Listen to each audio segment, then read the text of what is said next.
We got 2 brand new episodes of Daredevil Born Again, so I'm going to give them a review. I've been loving the show recently, and I might make reviews every week on every episode, so let's get into it. So episode 5 was a big bank heist kind of theme, with those Irish guys in the colored masks coming in and robbing the place. I was personally a huge fan of this.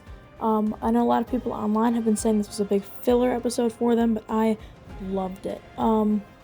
I thought that the 2 fight scenes in it were great. The one in the little alleyway where Daredevil snapped the guy's leg, and the fight in the stairwell. That was so suspenseful, and I loved it.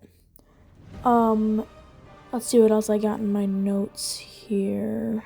Yeah, Miss Marvel's dad is in this episode, which really ties in that kind of continuity aspect to the MCU, and I was a huge fan of that. I'm going to give this episode a pretty solid, maybe 8 out of 10. Not my favorite, but definitely not the worst. Now for episode 6. This was probably one of, if not my favorite episode in the entire series so far. It was so good.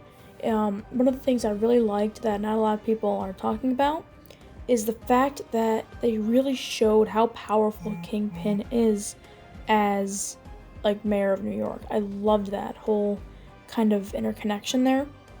The fight scene. I'm speechless. It was incredible.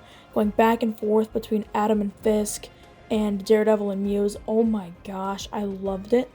The climax of the fight, where Muse just vanishes, was insane. And speaking of him, I loved how they're dealing with his character, how they're going into the really psychotic part of his story. I am just a huge fan of what they're doing here. Hector Ayala's daughter being kidnapped by Muse was insane. I know it sounds like I'm glazing this episode, but it was insane. 11 out of 10, if I could give it that. Before I end the review off, I do want to show you guys some of these kind of on-set leaks for Daredevil's new costume in Season 2 of Daredevil Born Again. He's wearing the black and red suit that we see in a couple of the trailers, and it actually has the double D's on the chest. This makes me so excited for this Season 2 even more. This show is peak.